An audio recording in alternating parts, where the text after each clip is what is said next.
In the armory chamber of the Moscow Kremlin, there is a unique object that once belonged to Empress Elizabeth Petrovna.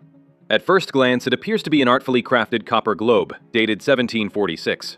However, its true value lies not in precious metals, but in the information engraved upon it. The surface of this artifact features a world map that includes a mysterious and vast state, Great Tartary. This fact alone is intriguing, as the complexity of creating such an object, unlike a paper map, makes it incredibly difficult to forge. Amidst the splendor of imperial treasures, surrounded by gold, silver, and precious gems, this copper sphere stands almost unnoticed. It doesn't dazzle with brilliance or draw attention with lavish decoration. Its surface, covered with the noble patina of time, holds something far more valuable: encrypted knowledge. A picture of the world that radically differs from what is presented in modern history textbooks. Every line, every letter on this globe is not just a drawing made with paint, but the result of the meticulous work of a master engraver who captured the geographical and political realities of his time in metal. This method of creation makes the artifact a nearly eternal testament, one that cannot be altered or rewritten without leaving crude traces. It is this durability and complexity that forces us to pay special attention to what it depicts. If Great Tartary is shown on such a fundamental object, created for the head of one of the greatest empires, it means that for the contemporaries of Elizabeth Petrovna, this state was an undeniable reality. On the map, it appears not as a mythical land, but as a powerful nation with clearly defined borders, cities, and geographical features. This raises a question. What historical catastrophe or deliberate policy could have led to such a huge state being almost completely erased from the pages of official history, leaving behind only rare mentions on ancient maps? Adding to the mystery is the language used for all the inscriptions. It would seem that an object intended for a Russian empress should be in Russian. However, all the toponyms, the names of oceans, seas, countries, and cities, are in Latin, with occasional traces of Italian or Spanish. The Pacific Ocean is called Mare Pacificum, the Indian Ocean, Mar di India. Why was an artifact created for the Russian autocrat in the languages of Europe, and not in her native tongue? Perhaps this points to the source of knowledge used by the cartographers, or to the international nature of science at that time. But it could also be a key to understanding that the information embedded in this object was part of a broader European, rather than exclusively Russian, worldview. It is this discrepancy, this veil of mystery, that makes us peer even more closely into the tarnished copper, trying to decipher the message left to us from the depths of time. What seems like a simple globe is actually just the first layer of a much more complex and tangled puzzle. Despite its historical significance, this artifact receives almost no attention. It is placed against a wall, making a full examination impossible. Surprisingly, neither the museum's official app nor the virtual tour of the armory chamber contains any information about this object. It is like a ghost. It exists physically, but is absent from the official descriptions of the exhibition.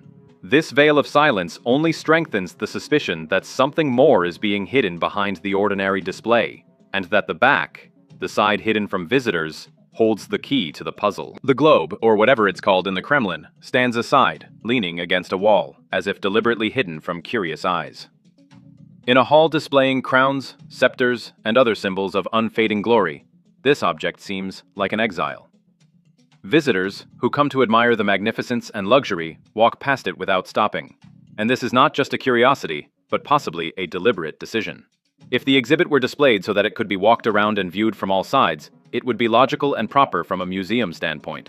But it stands with only its front side turned to the viewer, as if hiding something on its other side, the one against the wall. The lack of official information is another, equally intriguing detail. Attempts to find information about the globe of Elizabeth Petrovna 1746 in the Moscow Kremlin's catalogs or online resources yield no results. There is no mention of it in the visitor app, which features all the main exhibits, nor in the virtual tour, where one would expect to find a comprehensive description of every item. Even when virtually walking through the second floor and approaching its location, you can see information plaques for other display cases, but the globe is not labeled or highlighted as an object for study. It seems to exist in a kind of blind spot of the official record, which is a paradox for a museum piece of this level and from such an important historical period. Meanwhile, the attendants who guard the exhibits actively prevent any attempt at a more detailed examination. A ban on photography and requests to step away from the object are standard reactions to heightened interest. In response to all inquiries about printed materials, booklets, or books containing detailed descriptions and high-quality images of the maps, visitors receive vague references to the website where, as we've already established, there is no information. This creates an atmosphere as if the museum itself does not want to draw attention to this object, or, even more suspiciously, does not have or does not want to release full information about it. This behavior only deepens the intrigue. It is clear that behind the ordinary display lies something more than just an old globe. The true purpose of the artifact, its exact creators, and the circumstances of its appearance in the Russian Empire's treasury remain unclear.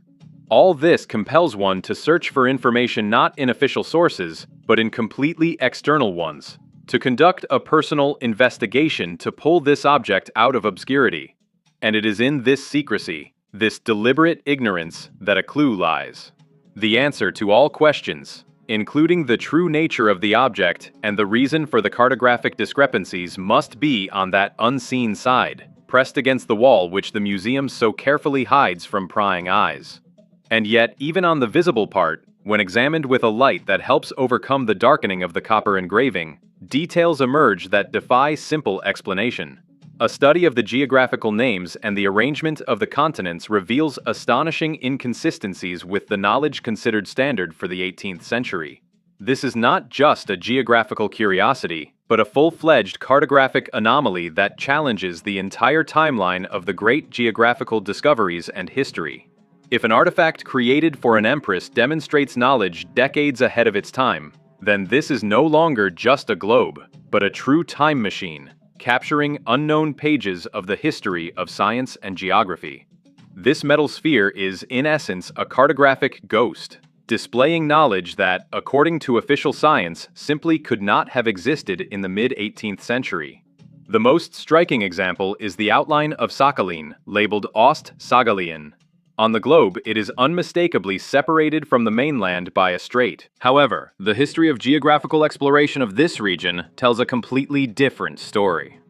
As late as 1805, 60 years after this globe was made, the famous navigator Ivan Krusenstern, during his circumnavigation of the world, was unable to sail around Sakhalin and prove that it was an island.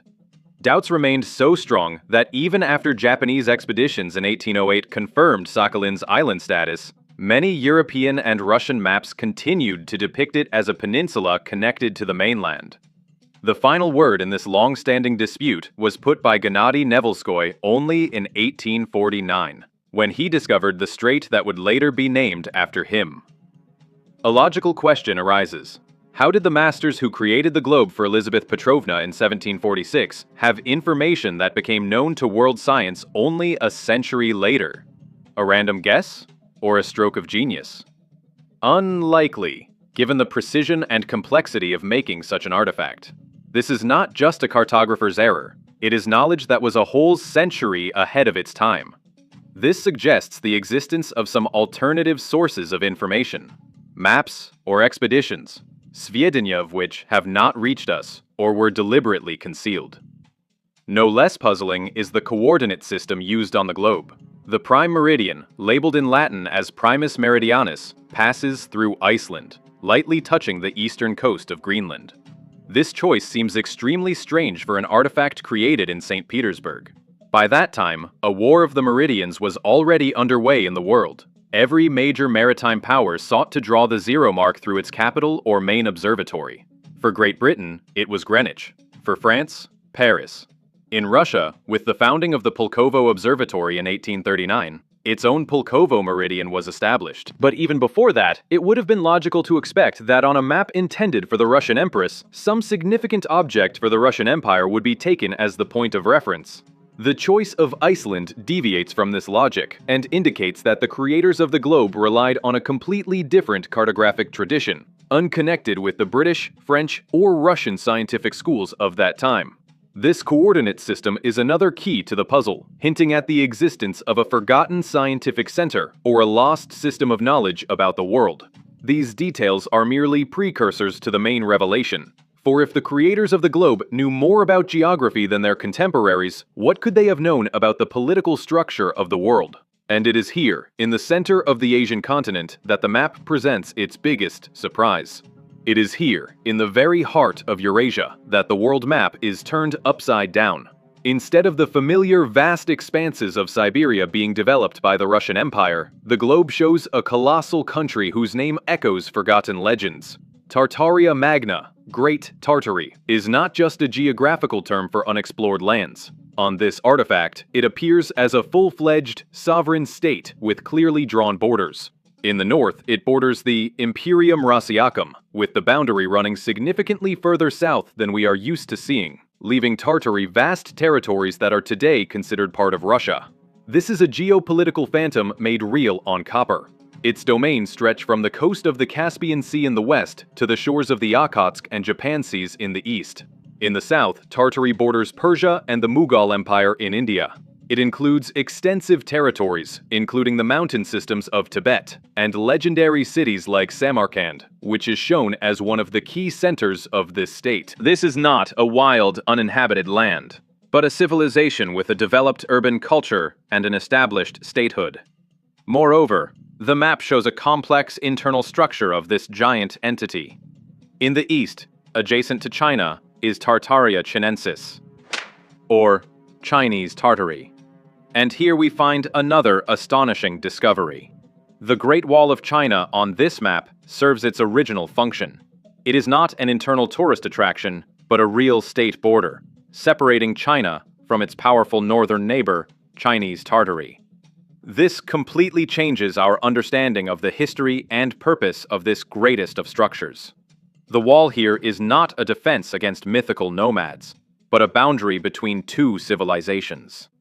On the western flank, in the Black Sea region, lies Tartaria Minor, or Little Tartary.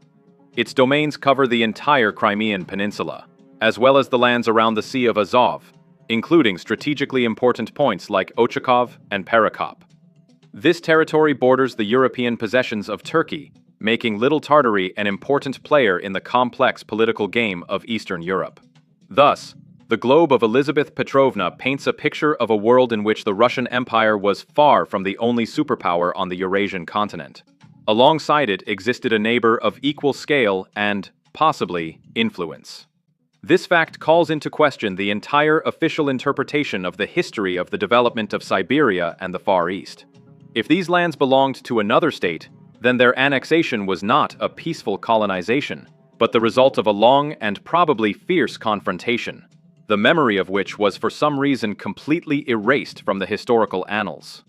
And most importantly, this globe is not enemy propaganda, but an artifact created for the Russian Empress herself. This circumstance creates a fundamental dissonance. How could an official object belonging to a monarch depict a reality so contradictory to that presented in other documents of the same era? It is this very circumstance that turns a historical puzzle into a true paradox. We are not just looking at two different worldviews separated by centuries, but at two completely incompatible geopolitical documents created almost simultaneously, in the same city, within the same imperial system. The Atlas of the Russian Empire of 1745 was not just a collection of maps. It was an official, representative document, a product of the Academy of Sciences designed to demonstrate to the world the power, greatness, and territorial limits of the Romanov state. And on the pages of this atlas, in the very territory where Great Tartary sprawls on the globe, we see a completely different picture. There is no hint of a unified empire. Instead, there is a fragmented territory, a kind of geopolitical vacuum. The lands east of the Urals and south of Siberia are designated as part of the Chinese state, or possessions of the Karakalpaks. In essence, the official map depicts these spaces as a conglomerate of loosely connected territories under Chinese influence, or inhabited by separate peoples. It is a patchwork of small domains that does not represent a unified political or military force. Such a worldview was extremely advantageous for the Russian Empire, as it ideologically justified and rationalized further expansion to the east and south. After all, developing no man's land or bringing disparate tribes under one's rule is one thing, but waging war against a powerful empire is quite another. And then, a year later, in 1746, an object is created for the Empress's personal use that completely disavows this official version. On the desks of the same imperial officials, in the very chambers of Elizabeth Petrovna, lay two documents describing the same part of the world in completely different ways. It is impossible to attribute this to a simple mistake by cartographers or a lack of information. Rather, it points to the existence of two versions of reality, one for public consumption, for diplomats and officials, shaping the official state narrative, and another for a narrow circle of initiates, perhaps for the ruler herself, reflecting a more sober and probably more dangerous view of things. What did Empress Elizabeth Petrovna herself see when she looked at these two artifacts?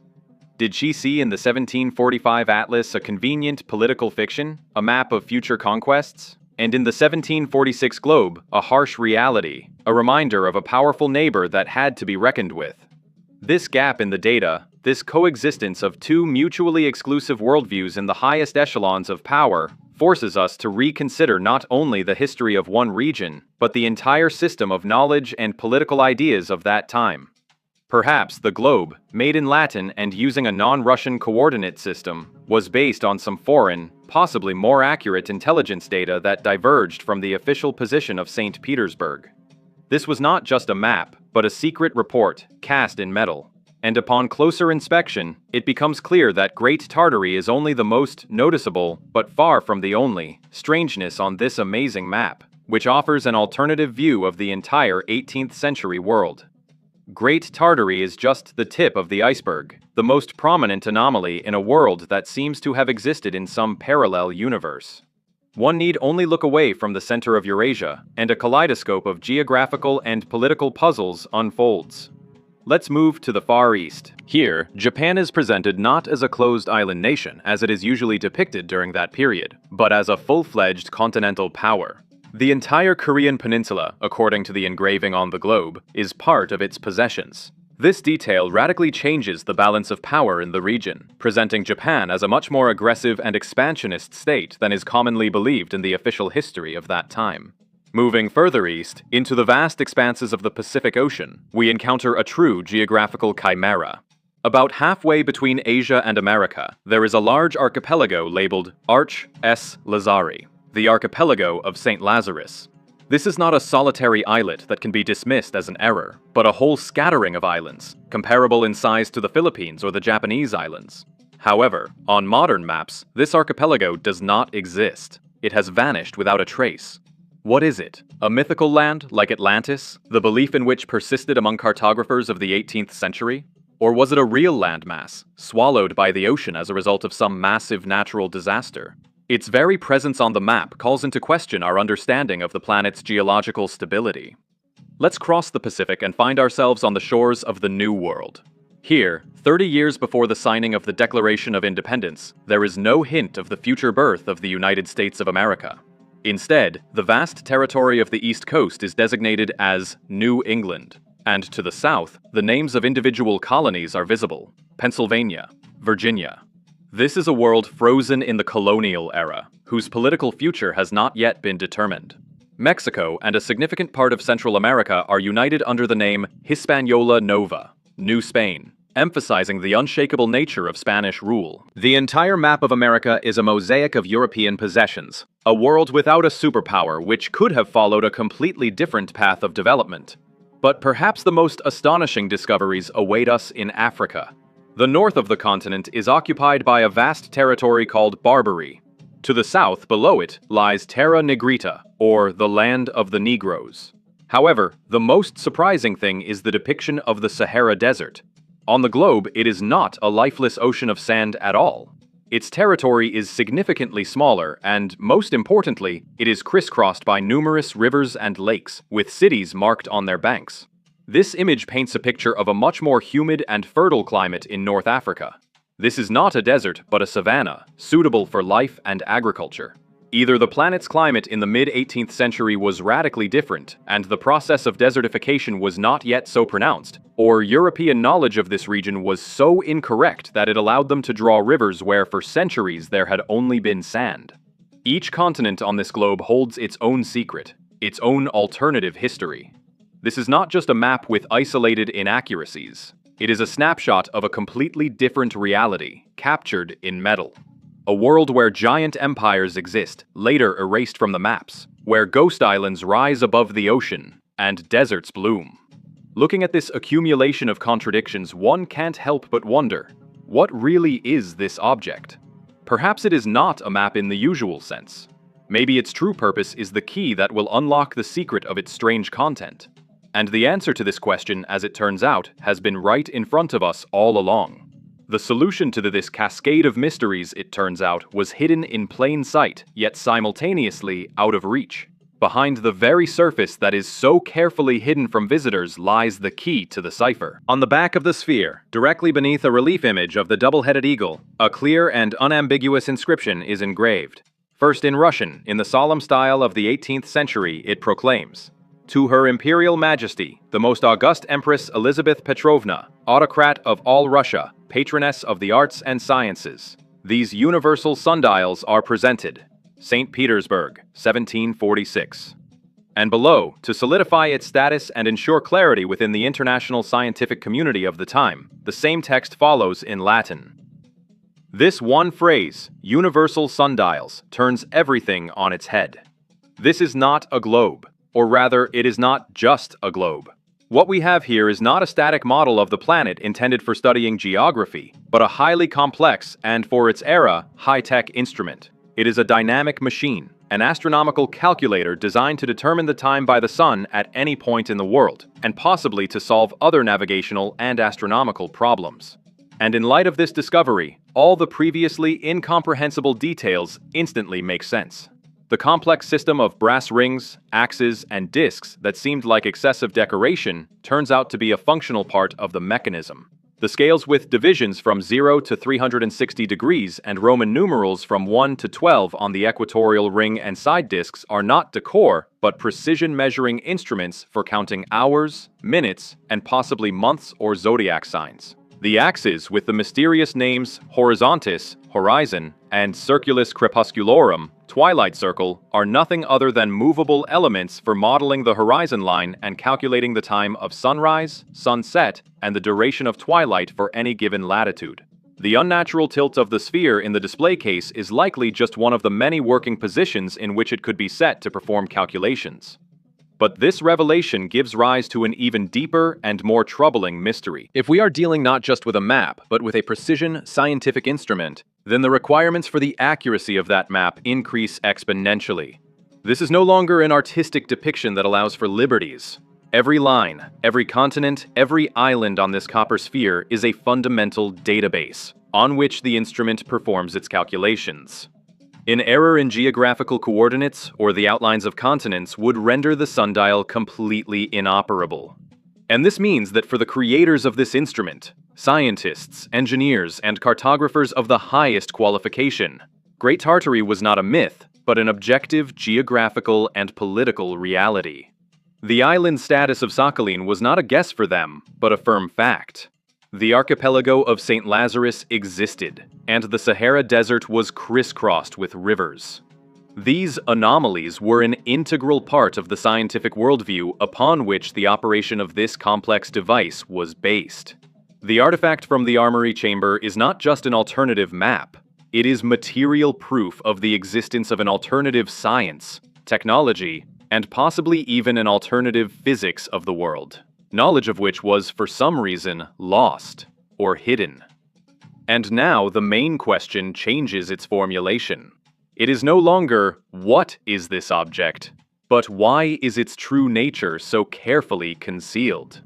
A simple explanation, like an error or oversight by museum staff, is inappropriate here.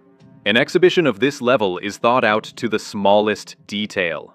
The decision to call a highly complex astronomical instrument a globe, to remove all information about it from catalogs, and to physically turn it so as to hide the dedicatory and explanatory inscription is not an accident, but a deliberate action. It is an act of informational concealment carried out at the highest level. Aversion arises that the issue lies precisely in the connection between the instrument and the map engraved on it. To recognize this object as a universal sundial is to admit that it was created to work for precise calculations, and to admit its functionality is to automatically recognize the accuracy of the map that serves as its basis. This would mean admitting that in 1746, Russian science and cartography operated with data according to which Great Tartary was a reality, Sakhalin was an island, and the Sahara was a blooming savanna. Such a conclusion undermines not just individual historical facts, but the very foundations of the historical paradigm that has been built up over centuries. It is much easier and safer to present this artifact as a primitive and inaccurate globe, a curiosity of antiquity, rather than as a working instrument that challenges all of modern science. Concealing the true purpose of the artifact allows its content to be devalued. If it is just a globe, then all its cartographic oddities can be written off as the errors and delusions of ancient masters. But if it is a precise scientific instrument, then these oddities turn into irrefutable facts from an alternative, erased history. The history of this object inevitably leads us to the figure of its possible creator, the master Isaac Bruckner, who made similar complex mechanisms for Elizabeth's predecessor, Empress Anna Yoannovna. It is interesting that earlier device was made entirely in Russian, which makes the Latin on Elizabeth's globe even more mysterious. The figure of Bruckner himself and his school of masters is also shrouded in mystery. Where did they get their knowledge? What sources did they rely on when creating their incredible instruments? Their works testify to the existence in 18th century Russia of a powerful scientific and technological potential that, it seems, was subsequently either forgotten or deliberately consigned to oblivion. Thus, the artifact from the armory chamber is not just a mystery, it is a piece of evidence. Evidence in the case of the greatest historical falsification. It testifies not only to the existence of a vanished empire, but also to a lost level of scientific knowledge. The concealment of its true nature is an attempt to hide the very fact of the existence of another history, another world, where geography, politics, and even climate were different. The copper sphere, modestly standing by the wall, ceases to be just a museum exhibit. It becomes a silent witness that holds the key to one of the greatest mysteries of our past. And the main question it leaves behind is not what exactly was hidden from us, but why it was done.